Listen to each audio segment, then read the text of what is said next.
श्री कृष्णा श्री कृष्णा श्री कृष्णा श्री कृष्णा। गुरुर्ब्रह्मा गुरुर्विष्णु गुरुर्देवो महेश्वरः गुरु साक्षात् परं ब्रह्म तस्मै श्री गुरवे नमः। तस्मै श्री गुरवे नमः। The genesis of action, as indicated in our scriptures, has the following roadmap. Why we act? What is that which prompts us into activity?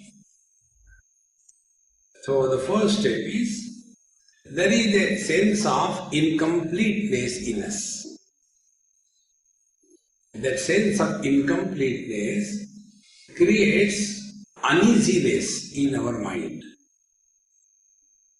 And that uneasiness is called as desire. And when the desire overpowers, then that overpowering effect of the desire is called as action. So, the basic point is, till such time we consider ourselves to be incomplete.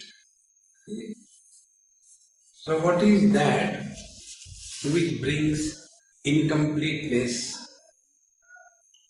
Number one, time. Number two, space. Number three, object. We are all conditioned by these three parameters: time, space and object.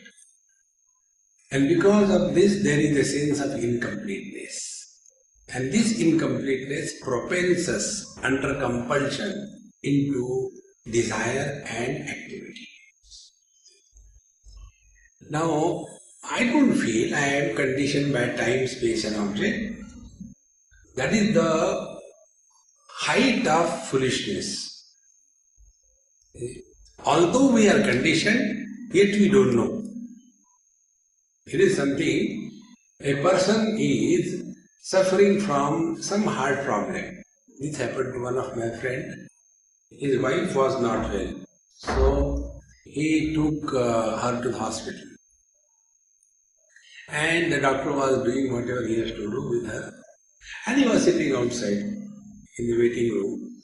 And there it was written, if you are 50 plus, you should check once. There could be some heart problem. Because it was a heart operation, heart hospital. So he said, yes, I am 50 plus. Let me check. And when he checked, doctor said, your wife can wait, you cannot wait. And immediately he was admitted in the ICU for observation. Next day he was operated. So he was having the heart problem, but he didn't know.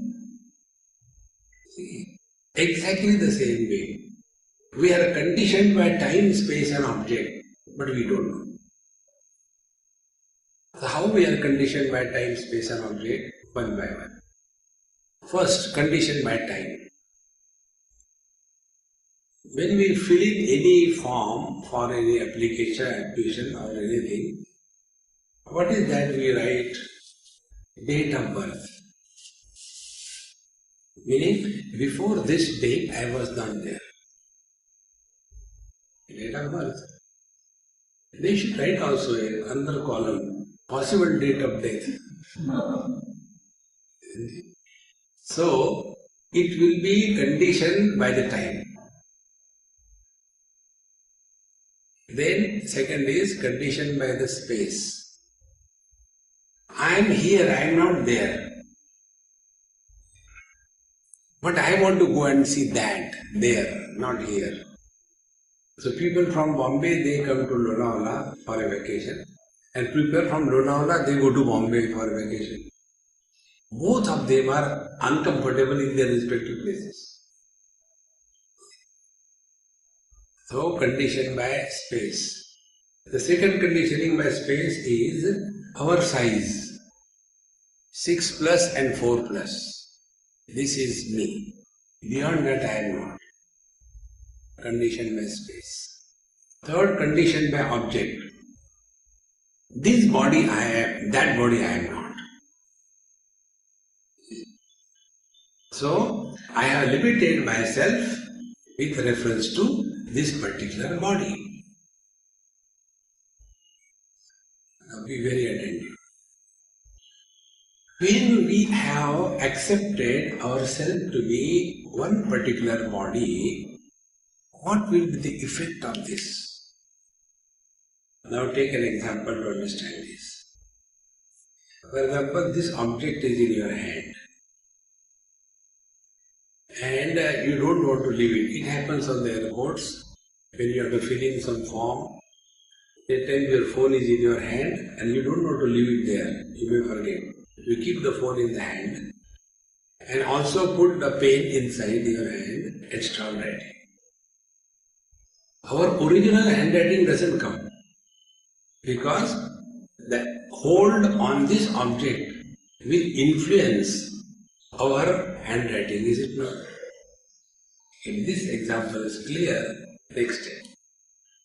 When I have taken myself to be this body, all my thinking will be conditioned by the hold on this body. Now see, this is the thing to be observed. This is what is called as spiritual life. Not mechanically all the time body. Live in extreme awareness and learn from everything around. Now how our thinking is conditioned by our body. This is the thing you can observe. Suppose there is a child and the child is playing or talking something or crying, something activities are going on.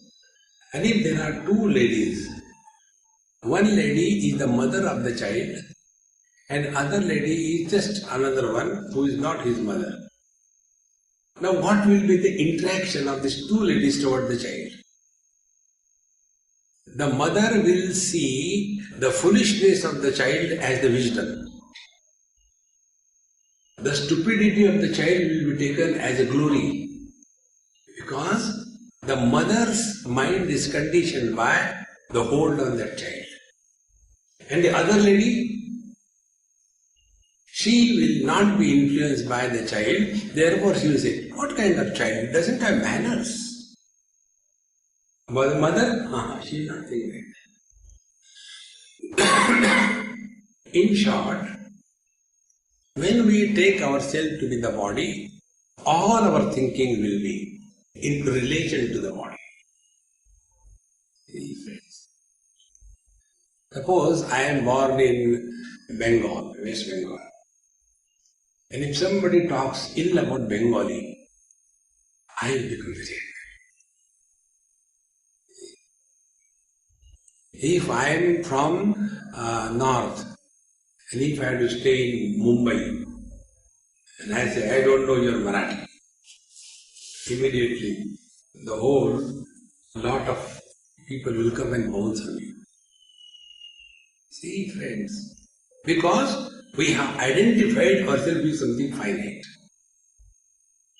So till such time we consider ourselves to be finite, incomplete, till then there will be no peace within. There will be very uneasiness. And that uneasiness will be directed towards removing that incompleteness. And this is only sheer habit, nothing else. What Patanjali says, Abhyasa Vairagyabhyam Tannirodha. It is only by practice we have done this thing. We have been practicing this body I am, this body I am so much that we cannot think without relation to the body. And therefore, all our life is lived only for the body. So instead, the body becoming the means, the body has become the goal of our life. See, And then we are told, if you take this kind of medicine, you will live long. If you do this kind of exercise, you will live long. See, about this longevity, I am telling few things. This is with respect to body only. This happened somewhere in Sikkim many years before. One of my friend, pretty old, he was about 75 or so. So he told me, Swamiji, will you mind to come and see my mother? So when I knew that he himself is 75, his mother cannot be young. I said, okay, I'll come. And we drove, parked the jeep, and we have to climb almost about 400 steps like that. We went there. Then I was having a picture in my mind. This man is so old, 75, 80.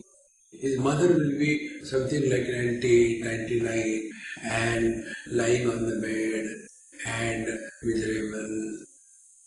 And she will say, Maharaji, do something, I am suffering. This was the picture in my mind. When I reached there, that house, in the compound there was one lady. Immediately, tensioned, no problem. She said, has my son brought you here? Then I know, God, this is the lady. Without even asking me to come in, she started firing questions. How long should I live? I kept quiet. I tried everything. I had disposed of my grandchildren in the burial ground. But I am not dying. I smoke, I eat tobacco, I eat non-vegetarian, I drink, I tried everything. But I am not dying. How long I have to live and for what? See friends, don't think longevity is something great. It is a curse. Finish your life and get out of this. But we are so obsessed with the body. See friends, once in Coimbatore, there is one hospital.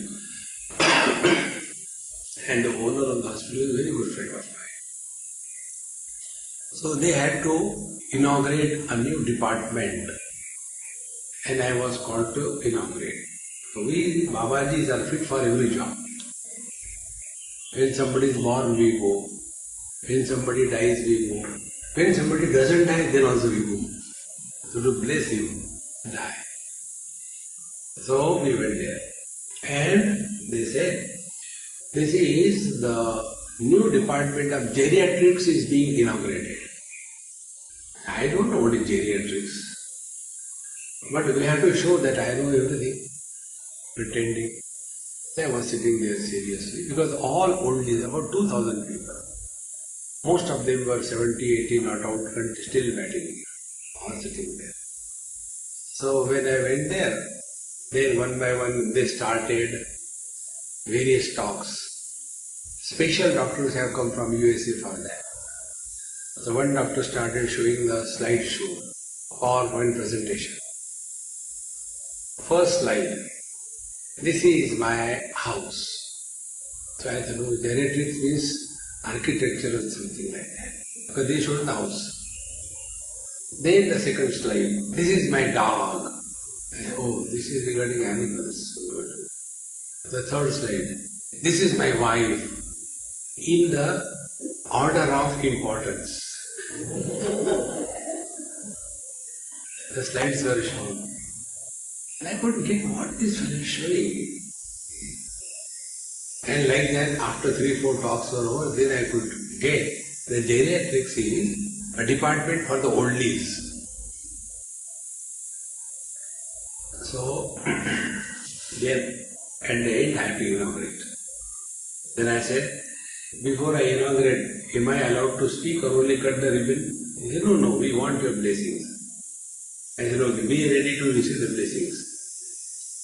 I blame all you doctors. Why don't you allow the people to die? See? Earlier days, people used to die nicely. Nowadays, they refuse to die.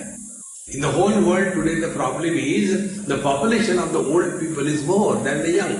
It is not that the younger people are born more, but it is the old people are not dying. They are only consuming the taxes, but never pay any taxes. See? And what will you do living long? See, friends. Therefore, don't have that funny notion that one should be healthy. Yes, one should be healthy, but health is not everything.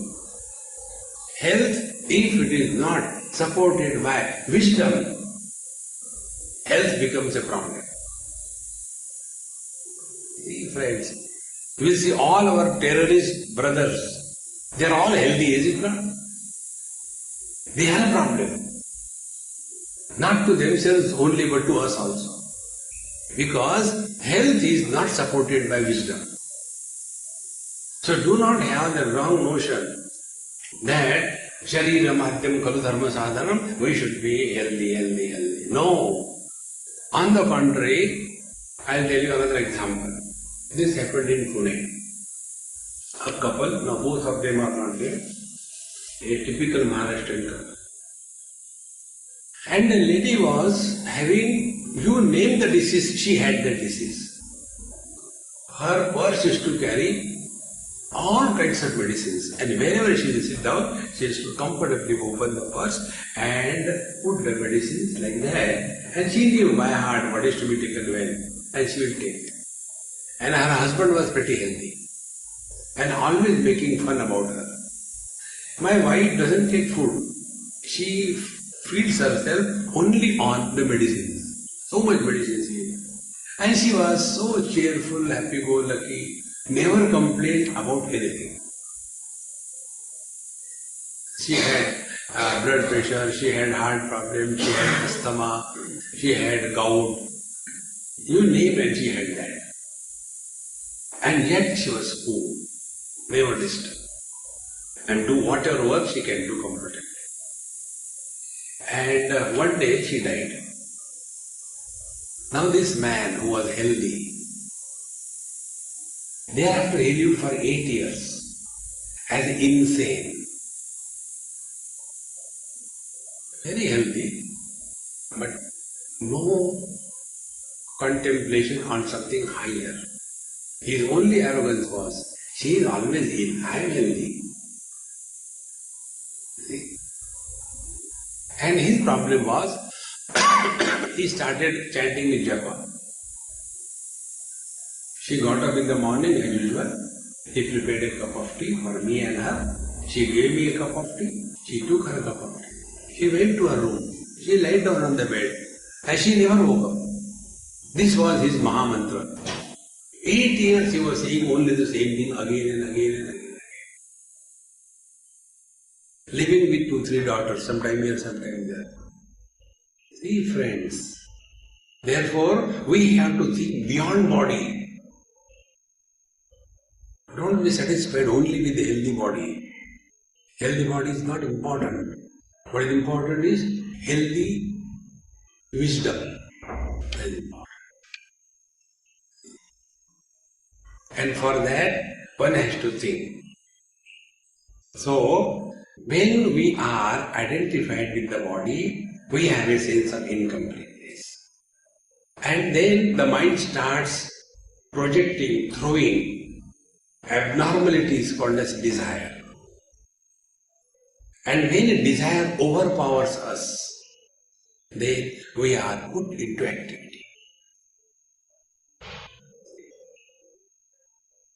And anything you repeat it becomes a habit.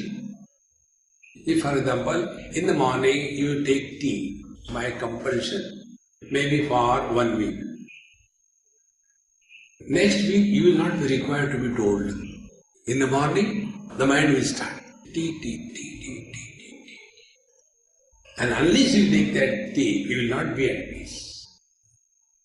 Then what happened? Then we will go where the tea is available. Oh, here they don't give tea, they give only that kada, no taste in that, I think I should go out and see how many things, activities continue. So what is the genesis of action? First, a sense of incompleteness. Second, sense of otherness. Now this is another important point.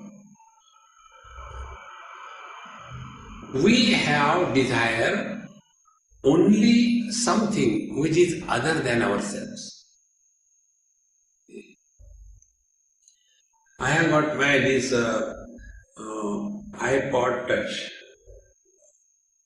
No, I don't have desire for this. I don't have a watch. So I like his watch. So I will have desire for that watch. Because I don't have. So I don't have a watch, incompleteness. The watch is other than me. Therefore, desire requires two things. One, a sense of incompleteness. And second, a sense of otherness. Think. Otherwise, our life goes so mechanical. Get up in the morning, go for a walk or sleep again, and then be frustrated again, I have to get up in the morning. Why can't we do, one elderly man asked me this question, Swamiji, why don't we do the morning meditation in the afternoon? And you could laugh. But that elderly man talking very seriously, why can't we do the morning meditation in the afternoon? You can imagine how much lazy he must be. See, friends, therefore, the desire brings these 2 points. First, sense of incomplete, sense of otherness. Now the third thing. When we look at an object for the first time and go ahead, mind is not carrying any impression of that object. But here we do one mistake. Take one or two examples, this will give you the idea. When we move around, like you see a boy and a girl. Every boy and every girl, they see so many people around. They say, go ahead, over.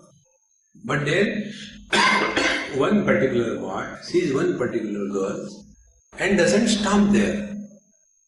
Then he starts projecting. See? I have come here in this garden.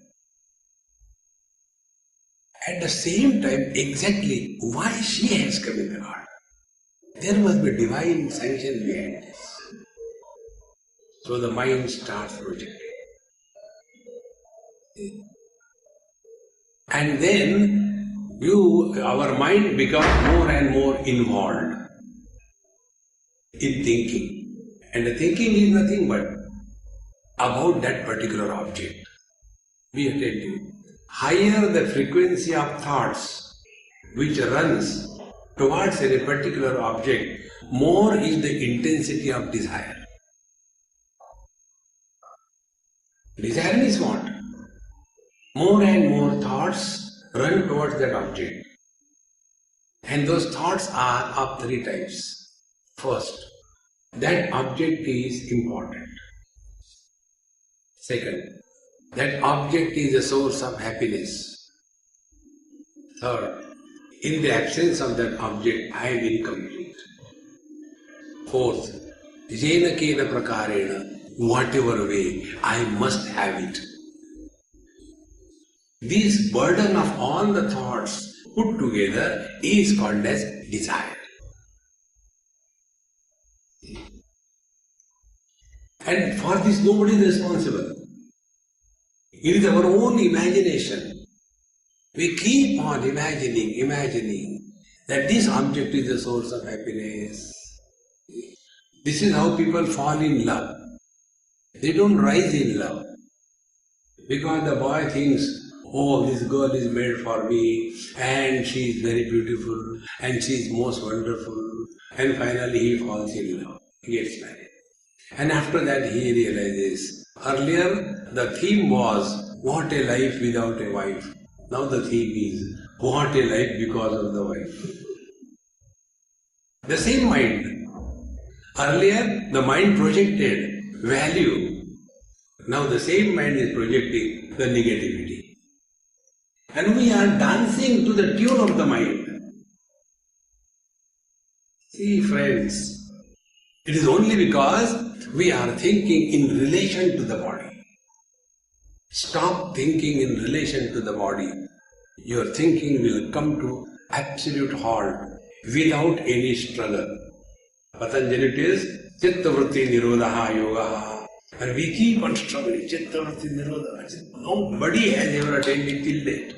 You ask all the yoga students and teachers. Let them put their hand on their heart and say that I have really attained perfect Chitta Vritti Nirodha. It's only in the books. See friends, the reason is this. When we are identified with the body, the mind cannot stop thinking. See? Because when we are identified with the body, first error. The result of this error is the next generation of errors are formed. So when I consider myself to be the body, then who am I? Husband, wife, brother, sister, mother, father, in-law, or to the... This is me. And who is thinking? The body doesn't think. It is the individuality as a mother, father, brother, husband, wife. And who is disgusted? Not the body. This somebody is disgusted.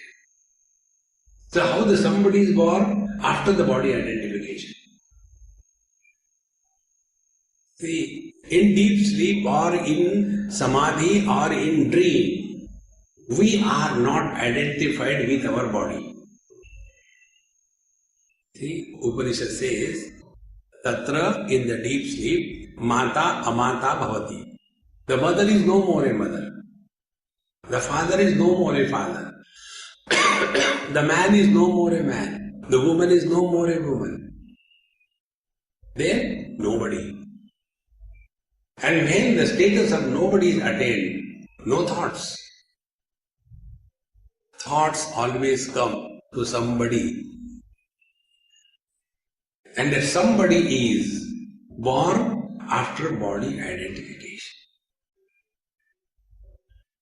See friends, in the morning meditation class we told you this, the psychological adjustments.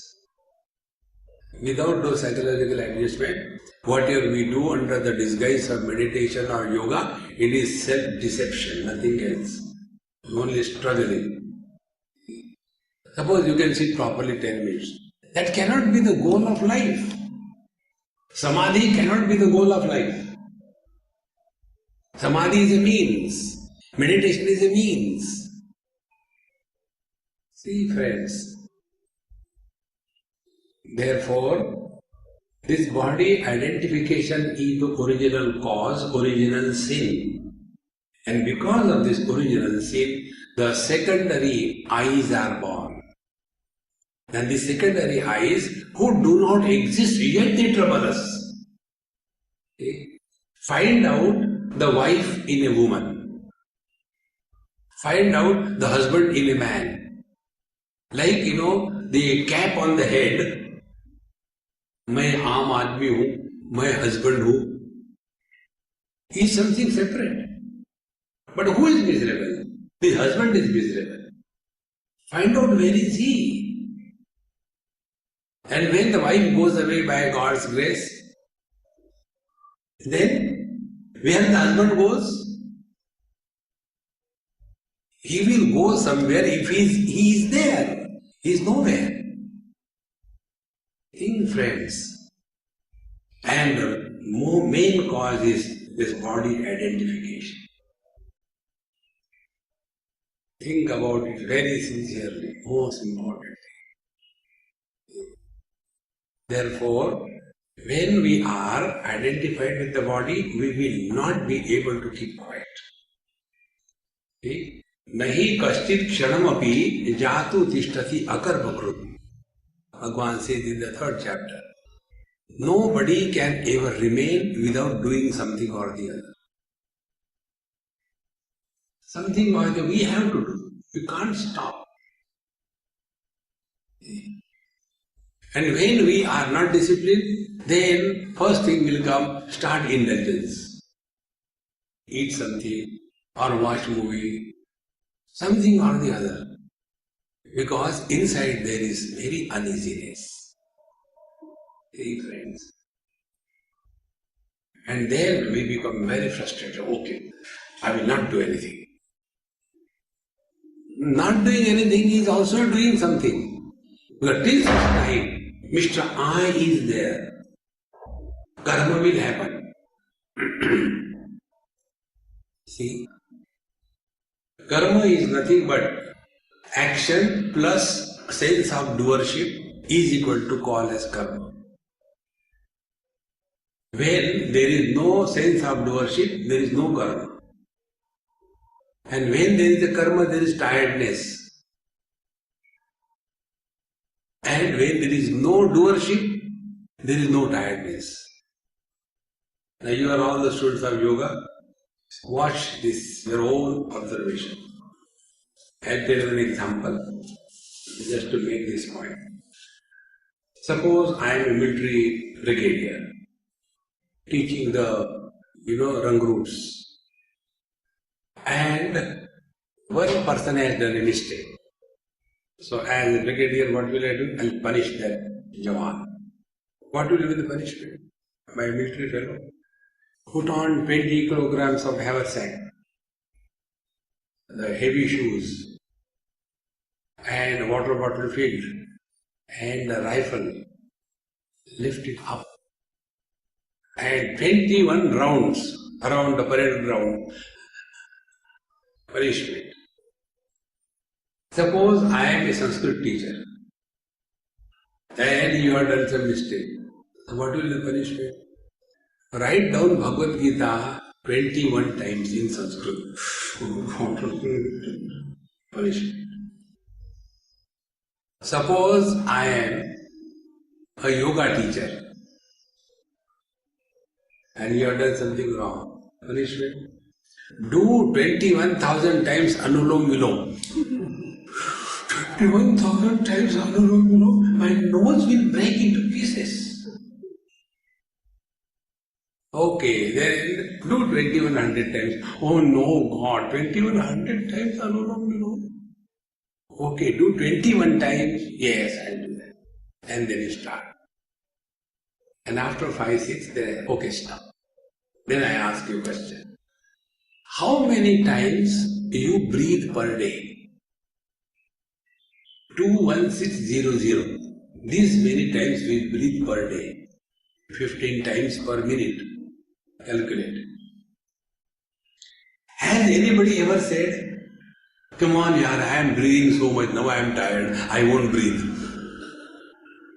But when we are doing pranayama, we get tired. What is the reason? Pranayama is also breathing and breathing is also breathing. But in case of breathing, there is no I involved.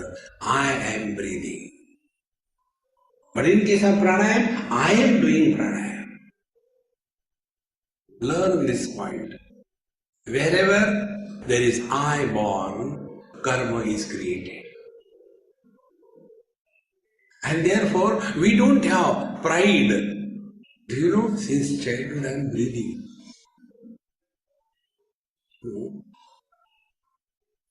But all other things, what pride and arrogance we have. Because I am doing. Who is this I? That we don't know. See friends, this I is born the moment it is identified with anything finite. The next step. Birth of I is equal to identification with anything which is finite. Misery comes for a few moments. You get hurt somewhere, dash something like that. Oh God, I am hurt. So, identification with the pain, I is born.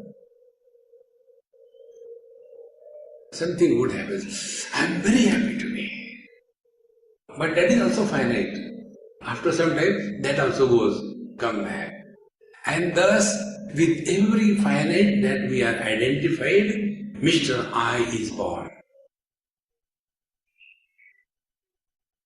Now see, we are identified with the body, that is not the same. Identified with one particular body and not with others, then the problem begins. See friends, therefore, I is born when I is identified with the body. And after this identification happens, then I am man, I am woman, I am young, I am old. See, I am healthy, I am unhealthy. So many problems. After this body identification, then the relations are born. I am mother, I am father, I am husband, I am wife.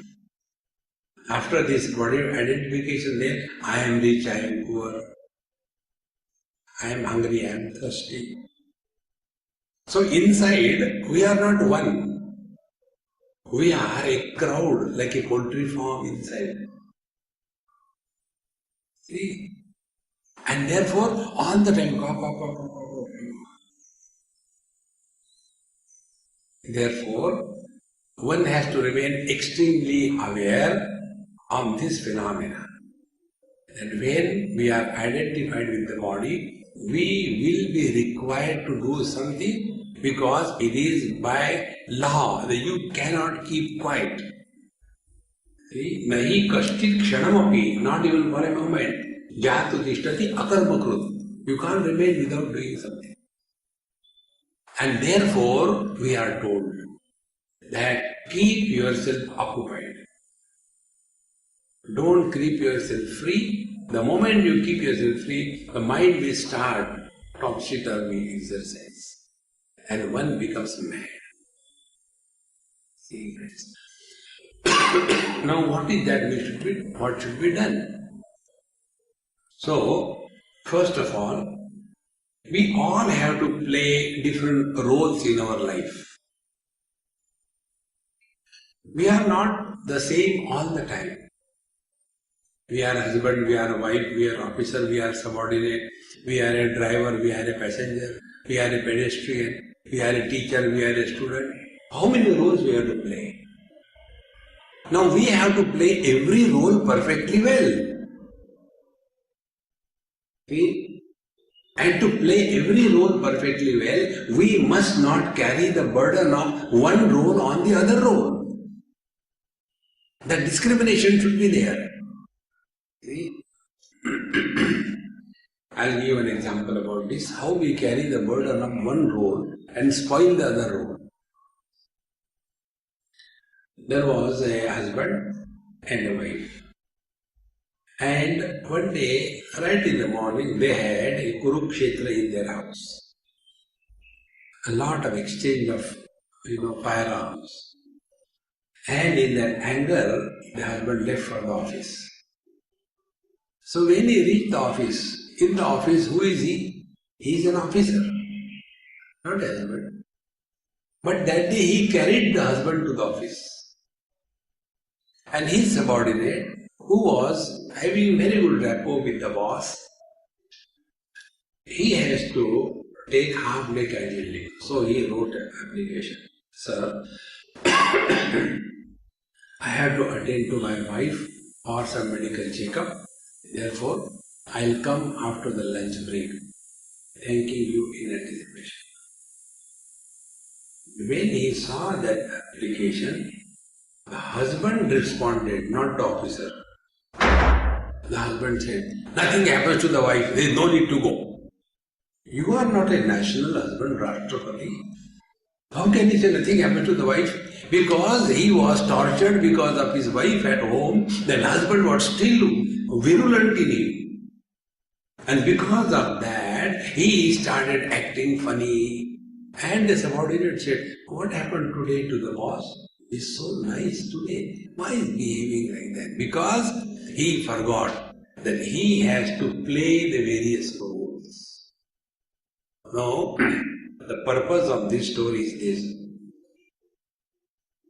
There is no choice, but we have to act in life. Second thing. We have to play various roles. If we play our roles perfectly, sincerely, you will be left with no extra time in your life.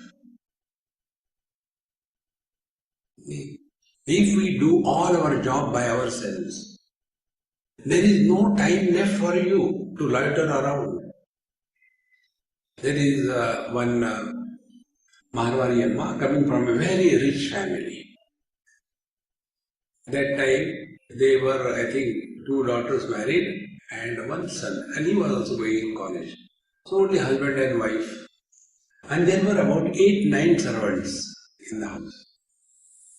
Two of them, 8-9 servants. And this lady has to constantly order and shout at the various servants. Do this, do that, no. And then one day she spoke to me.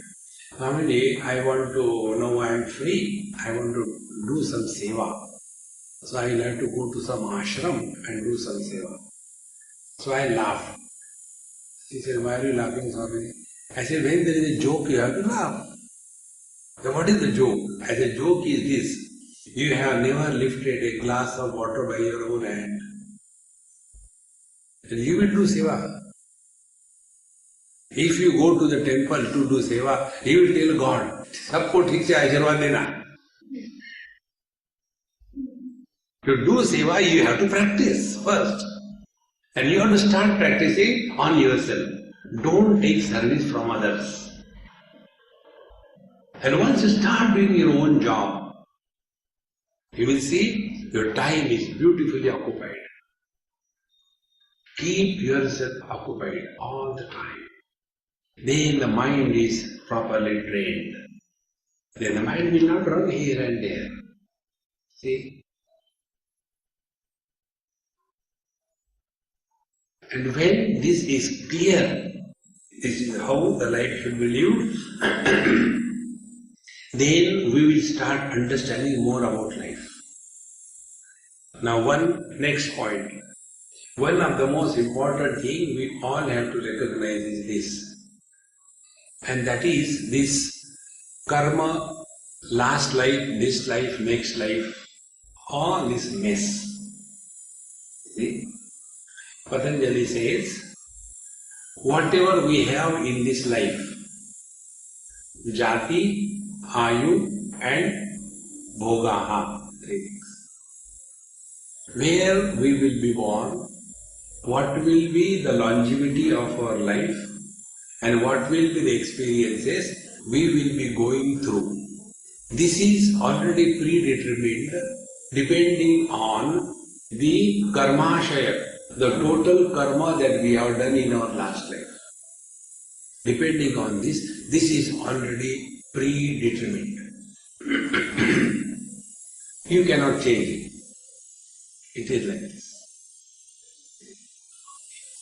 Now why this is told in our scriptures? Because we ask a wrong question. When the question is wrong, the answer cannot be right. The question is, why all the miseries come to my life? So, what do you think? I think I am miserable because of my wife. So, the husband's approach will be what? Try to improve the wife. Where Bhagwan Ram failed to convince his wife, don't ask me to run after the deer. Do you think a man will succeed? See? And then he will become more and miserable. And such miserable people come to us. Swamiji, I don't know what sin I have done, why this is so. We are to look here. Don't blame her. Be attentive. Spiritual path begins when you stop blaming the world. First step. We have to be squarely responsible for our life. Nobody is responsible for anything in life.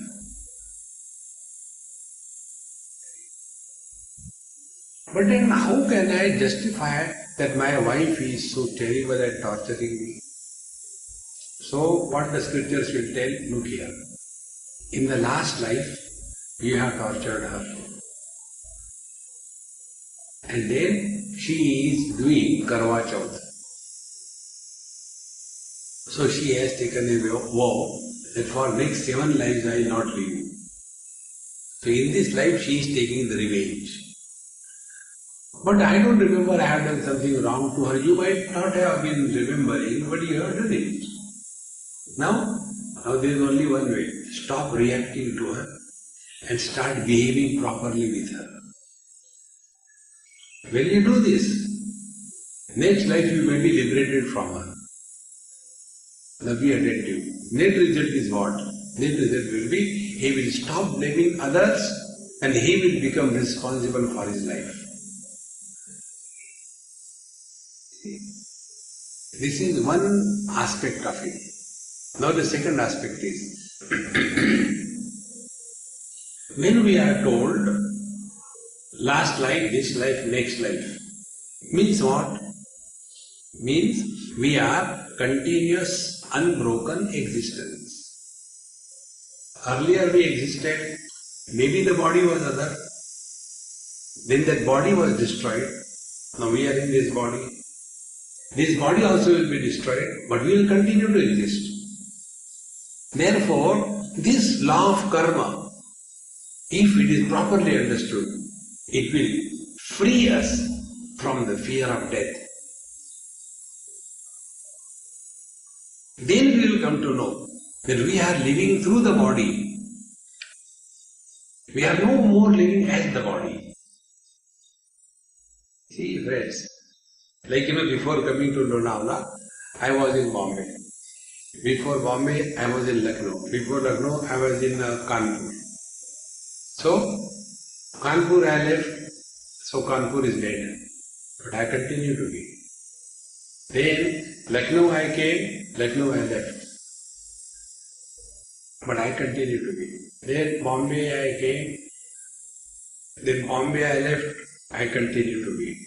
Then Lonavala I came, and this also I will leave, but I continue to be. Where did I die? Don't we say, dead and gone? Means the body died and he has gone, he doesn't die. This is the purpose of inquiry about body and beyond. Body is just a house. We are just living here.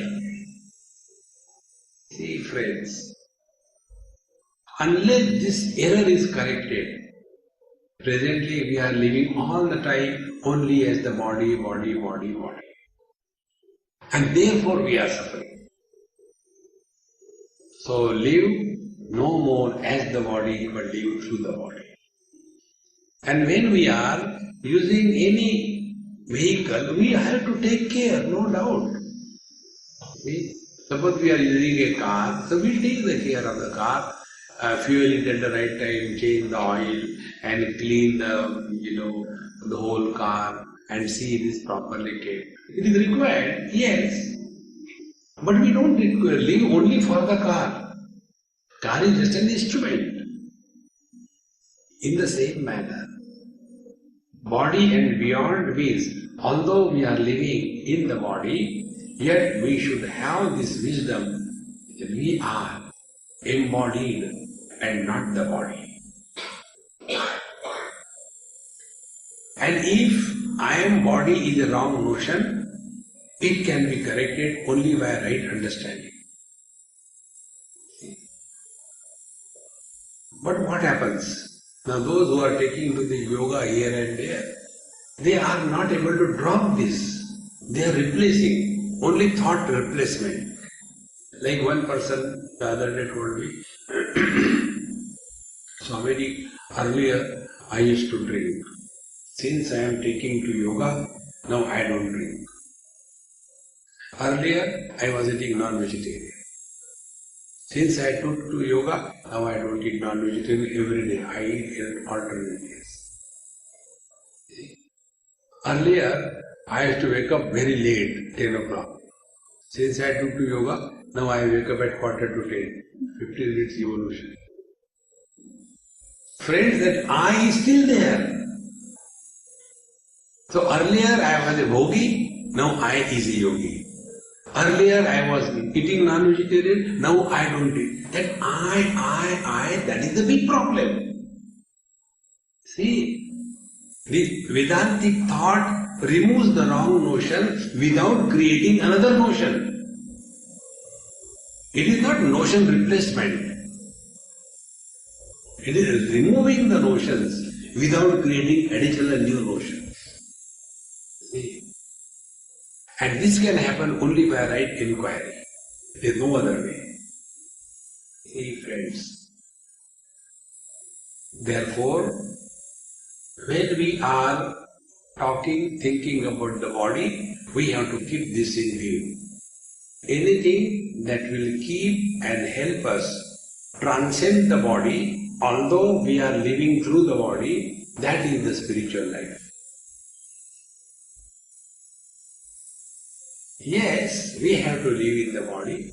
If there is a disease, yes, go to the doctor, take the medicine, do the health, do the regular exercise. Body should be healthy. That's true, but that is not the goal of life. Goal of life is to discover as to who we are. See, friends, unless this earnestness comes in our heart, we are still in KG1, KG2. See? This is the purpose why the law of karma is told in our scriptures. The law of karma is not told for us to go to the hell or heaven. Because masses can be controlled only by fear and guilt. Some kind of fear is given, then the masses can be controlled. So they are told, if you don't wake up in the morning and Brahma Murta and don't chant the Lord's name, don't do the japa, you will go to hell. And then, okay, I don't want to go to hell. Now he has never seen what is hell, but he is simply afraid of the hell. And he is told, if you do this thing, you will go to heaven. Now I never seen anybody heaven. And yet he goes, I will go to heaven. But what is that heaven? This is how. Let us not get carried away by this wrong understanding. The law of karma, hell, heaven, last life, this life is meant for us to focus attention on the embodied and not remain buried under the burden of the body. Therefore, with this understanding, now what will be the meditation? Think. Meditation will be that because of which we can attain freedom from body identification. If body identification does not drop, then we are only doing the acrobatics. It is not the yogic practices. Because Patanjali defines the asana as sthira sukham asanam, steady bliss. Steady bliss can be possible only if something is steady. Body is not steady, how can you get a steady bliss? Steady is only Paramatma, our essential nature. Tada drashtuhu sarupe avasthanam. Our essential nature is only steady. And therefore asana means abiding in this blissful, steady self. Sthira Sukham. But instead of taking the sthira, steady, as an adjective of the bliss, we make it an adjective of the body. And thereafter the whole life is spent only on that. Up to particular level it is okay, but that is not all.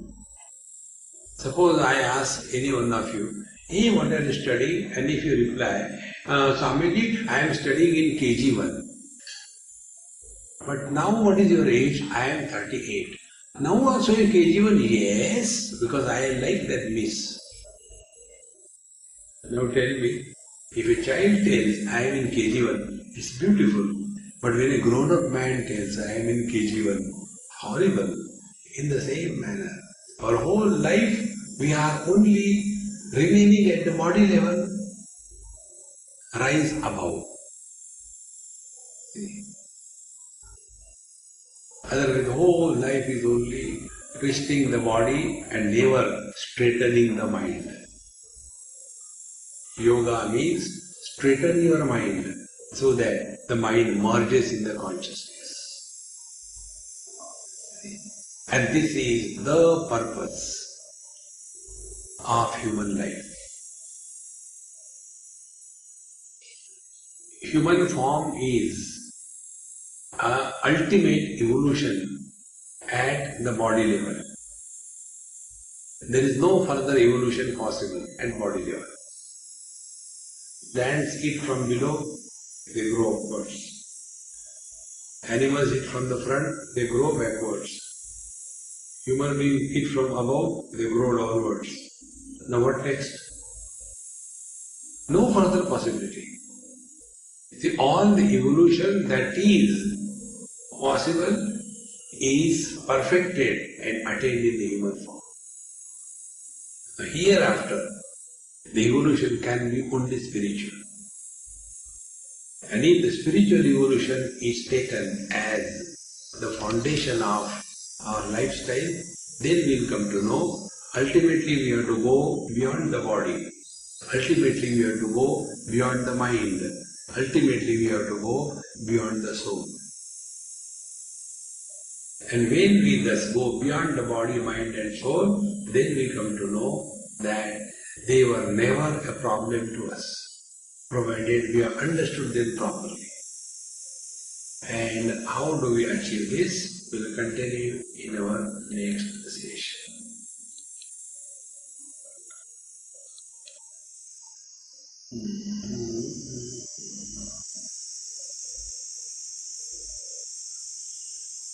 Sri Krishna. Om Purnamadaha Purnamidam Purnat Purnamudachyate Purnasya Purnamadaya Purnameva Vashishyate. Om Shanti Shanti Shanti. Hari Om Sri Guru Pyo